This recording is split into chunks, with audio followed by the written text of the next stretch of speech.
When Strahd drove his enemies into the valley long ago, determined to annihilate them, the last thing he expected to encounter was a silver dragon.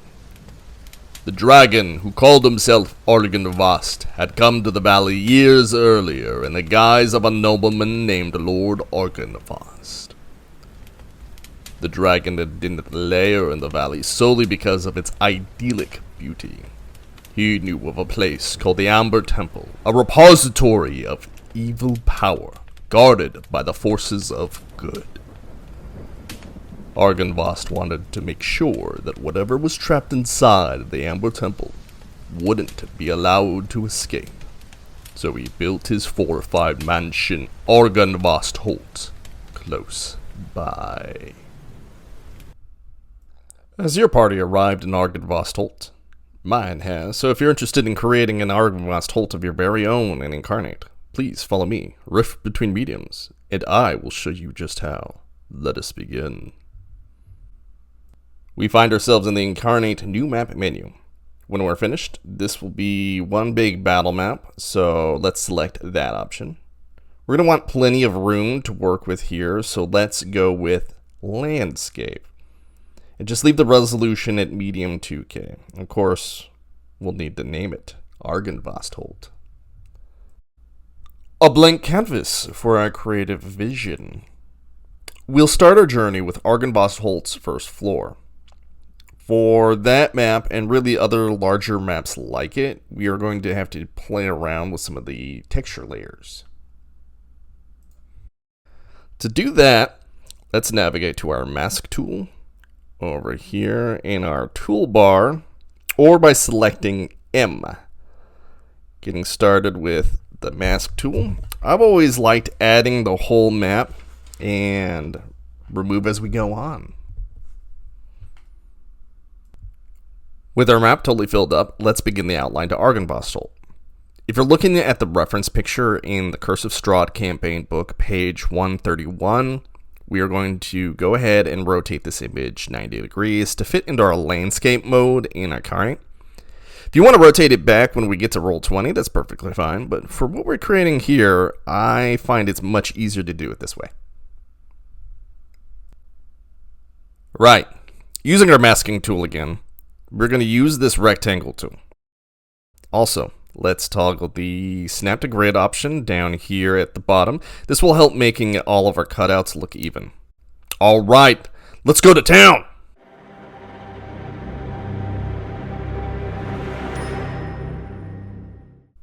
For the corners, I'm going to do something similar and use the ellipses tool to get round parapets.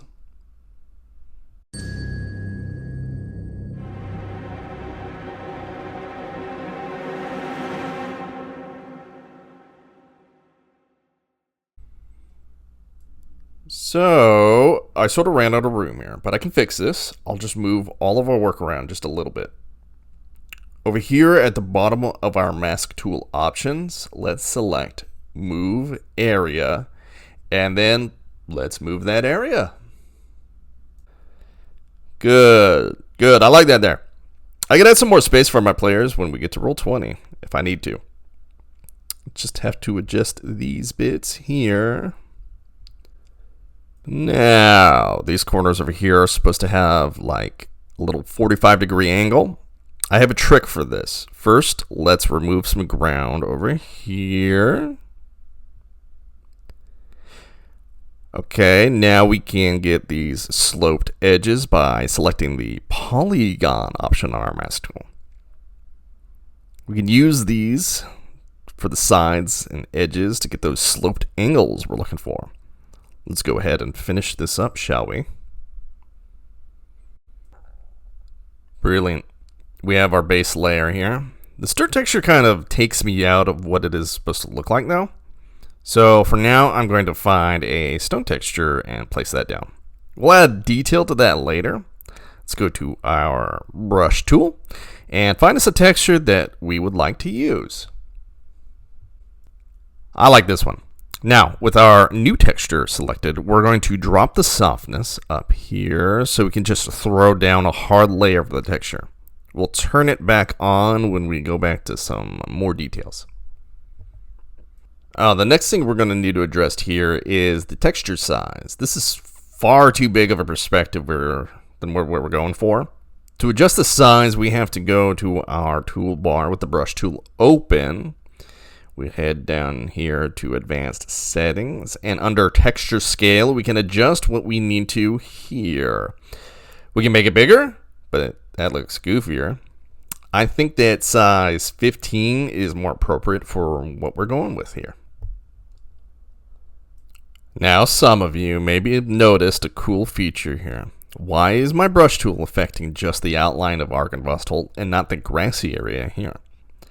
That is because the layer tool that we were playing with earlier. Here, if I remove more layer, we can see that under our grass, there is now stone brickwork. This is why we wanted to start with creating our base with the layer tool, so we can edit textures on our background and foreground without modifying one. We don't intend on modifying the other. So we have a place right here that shouldn't be stone, but rather dirt. I challenge you to go ahead and change this yourselves with what I just went over. Can you do it? Greetings to you.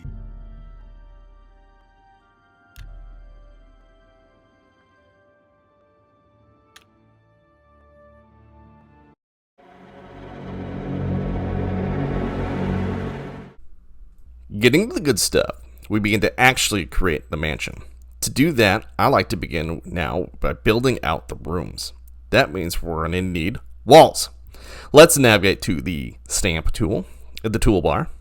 By default, we start with a tree, which isn't useful yet. Let's open the stamp catalog. Here in the stamp catalog, we have all of the cool assets we can drop into our scene. Feel free to browse all these awesome stamps.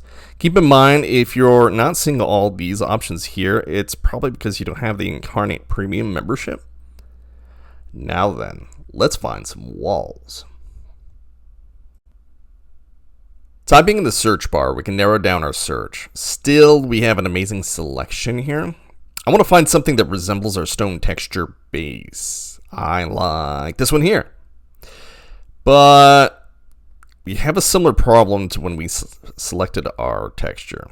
Its default seems too large for the perspective that we're going with. Can you guess what we're going to do next?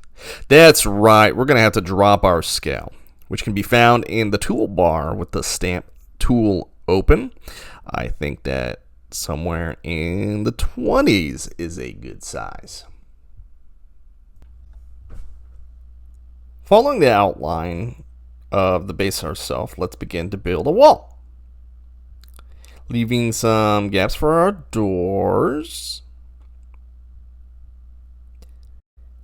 This area over here is going to become a kind of stone porch with a short bit of stairs. To better achieve this look for what we're going with, I'm going to go ahead and actually fill these areas in. This stuff is all about iteration. We can go ahead and get as close to the description in the book as we want. As a GM, we can add, or in this case, remove whatever elements we choose to. Now let's finish the entire outline of Argynvostholt.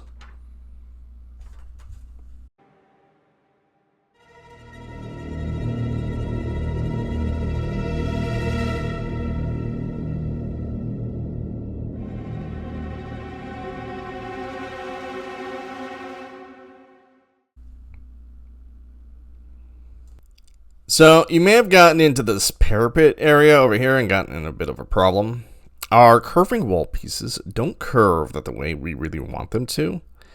I'd like to see more options for this from Inkarnate in the future.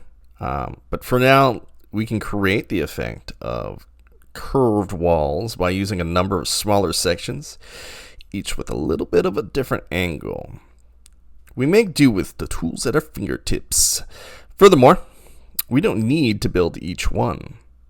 Once we have one, we can simply select all of our pieces, copy, paste, and change that rotation.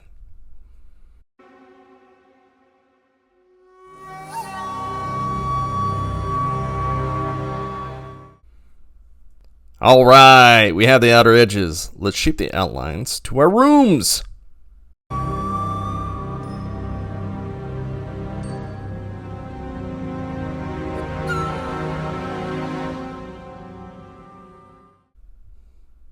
So over here, we're going to do a little bit of work for our western gate. To do that, we can simply remove the wall. When we come back around, we can put a gate there.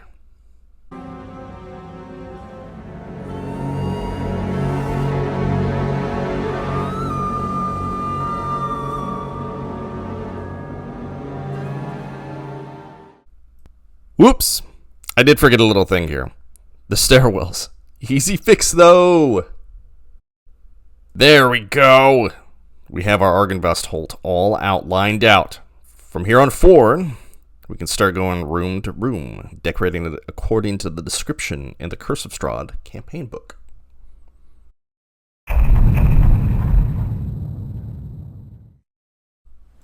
The parlor. Tattered velvet drapes cover the tall, slender windows that encircle this parlor. The furnishings are covered with dust and cobwebs, and lie in disarray. A damaged brass chandelier hangs from the ceiling, which is covered with a faded mural that depicts a metallic dragon and colorful birds flying beneath white clouds. So, going off that description, let's look through our stamp catalog and find some broken up furniture. We can quicken our search by looking up broken. I have a feeling these pieces here are going to be making up a lot of the stamps we'll be using for the rest of the map. This mansion, being decrepit, haunted, ruin and all. This is a parlor, so let's get some chairs, maybe a sofa, a bookcase, and whatever else feels on theme.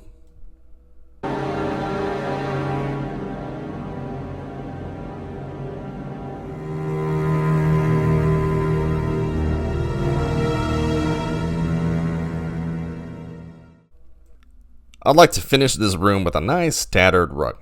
This would be an excellent time to talk about the stamp layers too. This feature will determine which stamp will be on top and which on the bottom. -5 being the lowest and +5 being the highest. For carpets or rugs, we gotta put it all the way on the very bottom.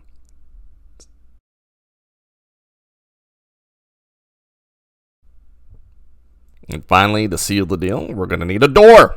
Preferably something that, again, matches the theme and the other assets that we are using. Let's get the sizing right, and that seals the deal. Time for the next room.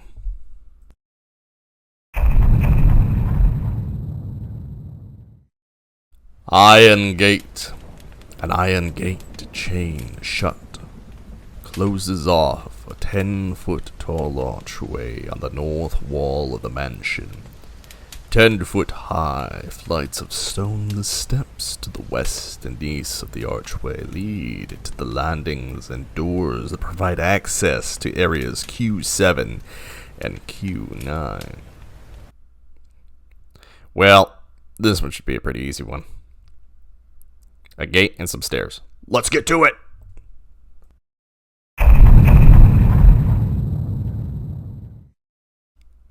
Servants' quarters. Tattered brown drapes cover the windows of this circular room, and a heavy curtain hangs across an archway to the south. Strewn about the floor is the wreckage of half a dozen beds and other pieces of furniture. Alright, we have our homework. Let's get to work. Beds and drapes, beds and drapes.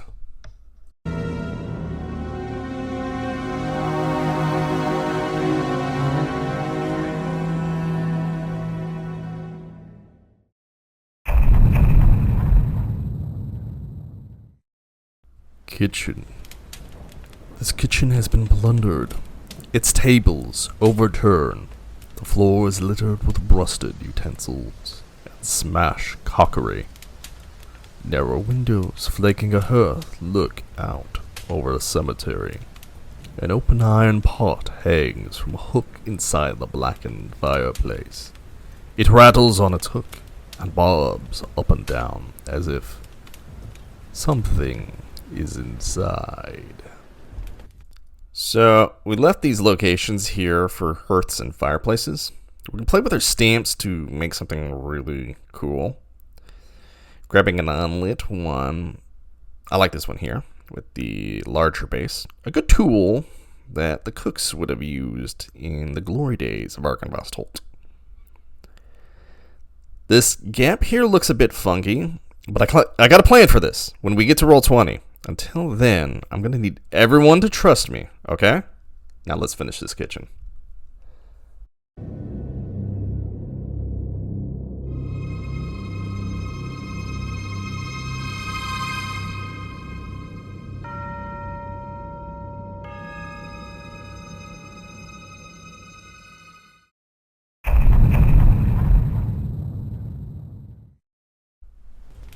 Wine storage. 5 barrels lie in wooden braces along the walls of this moldy storage room. This is kind of an easy one. I think I'll add a little bit more clutter. Also, keep in mind this room has an NPC, Savid, the Dusk Elf Scout, in it. So let's be sure to leave a little room for Savid.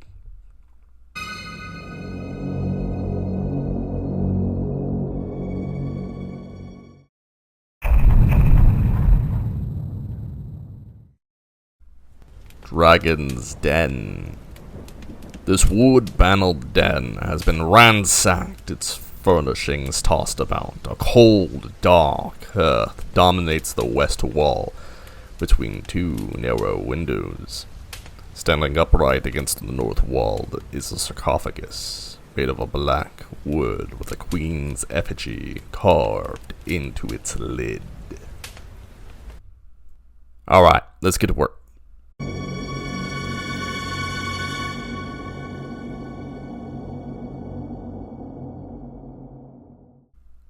Let's not forget the centerpiece of the room, the sarcophagus bar cabinet thing. Very metal, by the way. Something I would like to see from Inkarnate is more options for like upright coffins and sarcophagi. We can make do with this one here. We just gotta mess with the stamp tool by heading into the advanced settings in the stamp options. Let's mess with the hues, saturation, and brightness to get a color that better matches with our current palette.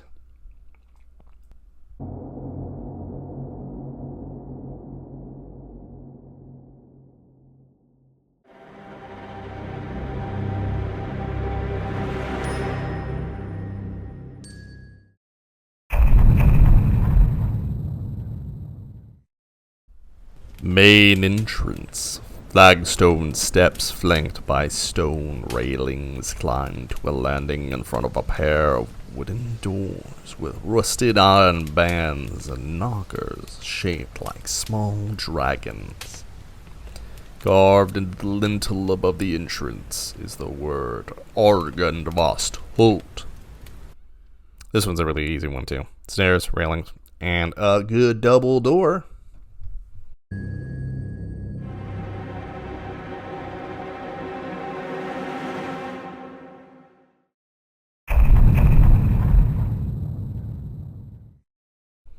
Dragons foyer. This room feels like a king's tomb. A grand staircase leads up the stone balconies held aloft by stone pillars and arches. A tall, faded tapestry depicting a nobleman in silver armor hangs from an iron rod above the staircase landing. 6 sets of double doors lead from this foyer. Along the wall, displayed on marble pedestals, are 3 alabaster busts of handsome men. A 4th bust and its pedestal have been knocked over, and their shattered remains lie strewn upon the mosaic floor. 2 chandeliers of wrought iron hang from the ceiling like monstrous black spiders. So what we got here is some classic grand foyer and entryway vibes. Let's get that staircase, pillars, and busts done. Then we can play around a little bit with anything else from there on.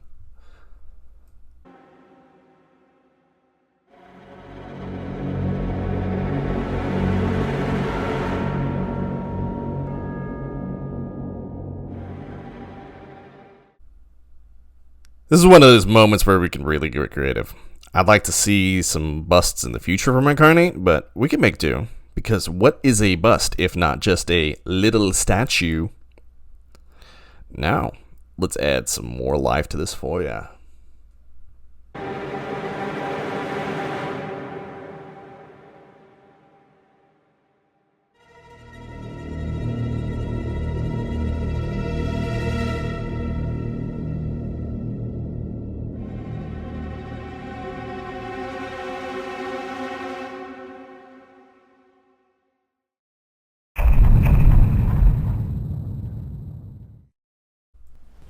Dining hall.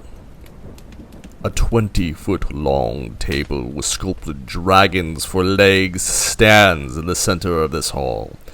The chairs that surround the table have backs carved to resemble folded dragon wings, and several of the chairs have been overturned or smashed to pieces. Suspended above the table is a crystal chandelier that glows with a soft white light. Standing in windowed alcoves are two life-size statues depicting knights with dragon-winged helms and shields. Rainwater trickles through the cracks in the ceiling, flowing down the west wall and adding to a large puddle on the floor. 5 sets of wooden doors lead to this hall. The door in the northeast corner hangs open, a pair of leaded glass doors. Their panes, cracked and broken, stand open between panels of stained glass set into the east wall. These panels depict silver dragons in flight. Beyond the glass doors lie a dark, misty room that appears to be a chapel. We got ourselves a real knightly dining hall going on here. A table, chairs, and some statues. The depiction also mentions a large puddle. We'll get to the puddle when we begin to do our textures pass through, though. However, until then, let's shape this dining hall.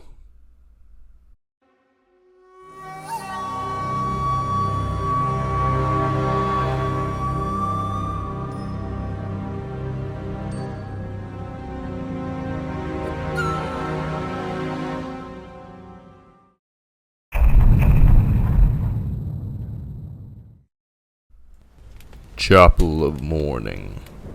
Cracked wooden pillars support a wooden U-shaped balcony that overhangs this stone-walled chapel. Narrow archways lead to spiral staircases that curl up to the balcony, and a door set into the north wall has a wooden beam barring it. At the east end of the chapel rests a stone altar flanked by iron candelabras. The altar is carved with a rising sun bas-relief. Tall, arching windows set with panels of stained glass decorate the walls behind the altar. One of the windows has been shattered, covering the floor with shards of colored glass, and allowing thick fog to enter and fill the room. This section also shares another area as well that we'll just throw it together with.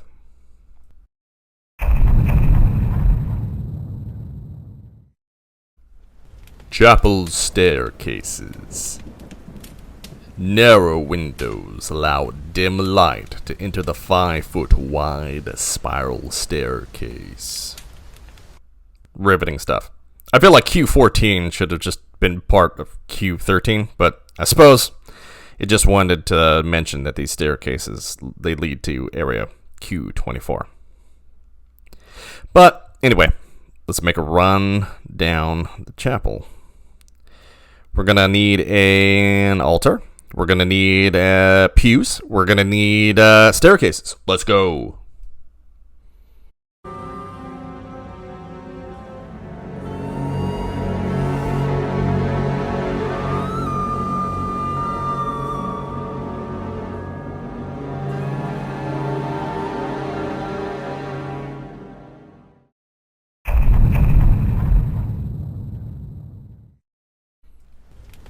Spider's Ballroom.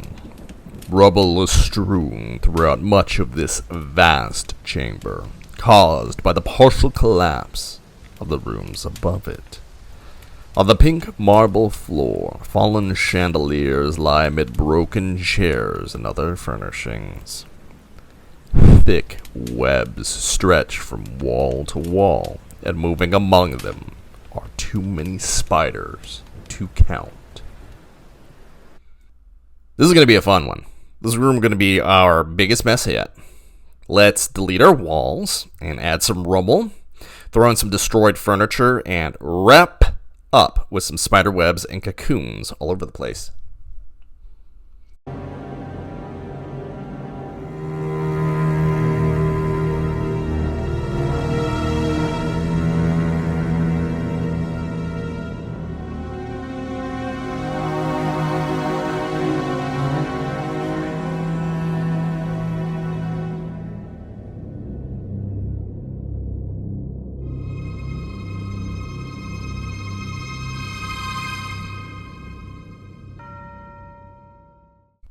I greatly enjoy the more gruesome details.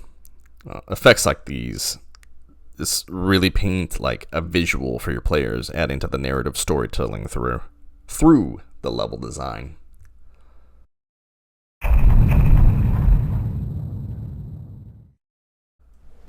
Cemetery.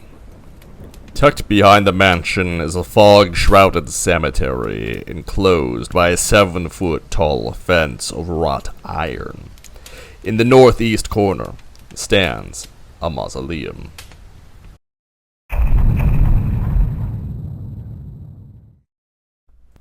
Dragon's Mausoleum.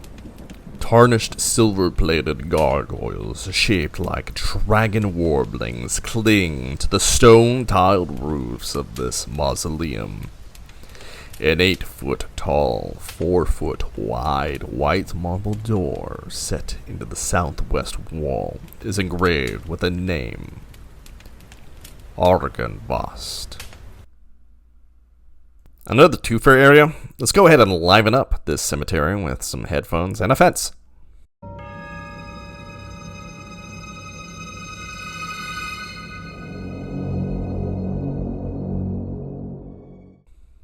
Always remember, we can go ahead and shape our outlines to fit our assets, as well as our vision.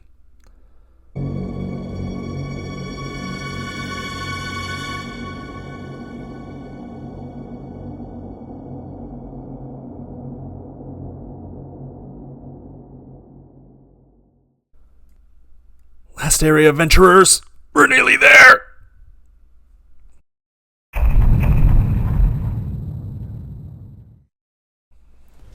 Ruin the stable. Here lie the blackened beams of a wooden stable burned to its stone foundation. Looming above the wreckage is the partially collapsed south end of the mansion, all 3 of its floors exposed to the elements. This area to me sounds very similar to the Spider's Ballroom. A wrecked and crumbling stables. We've done all this before, so I challenge you to go on ahead and try to design something of your own. Let's ride!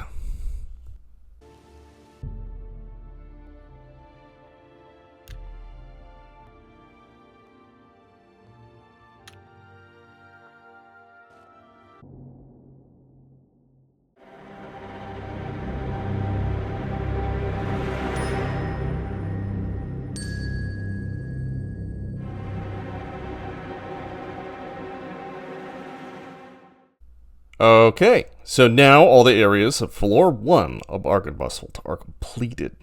I still don't feel like we're done just yet, though. I want to add some vegetation, and then I want to go over and add some more details with our textures. Let's get it done.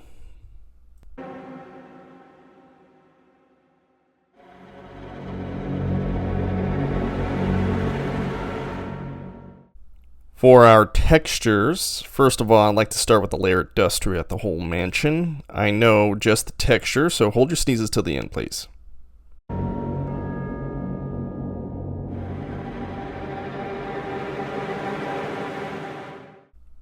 Next, outside, I want to do a darker colored grass to match with our darker, grimier Curse of Strahd setting. I want to use this dirt texture to clean up the repetitiveness of the grass texture we just added, but first I want to add like walkways or trails leading to the entrances of the mansion.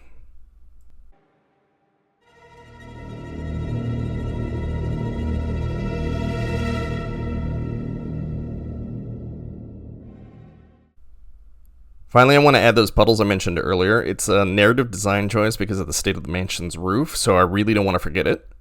To make this texture more puddle-like, I want to edit the texture scale, the opacity, and most importantly, the sharp edge mode to give the puddles that body of water-like edge. And that's it. We're done. Thank you for enduring the long journey, adventurers. If you followed along, you should have a very viable and beautiful battle map for your Curse of Strahd campaign. Please like and subscribe to learn how to do Argynvostholt's other 3 floors and what we can do with this battle map once we get it into April 20 and actually set up the map for our players. Until our next quest, farewell, adventurers.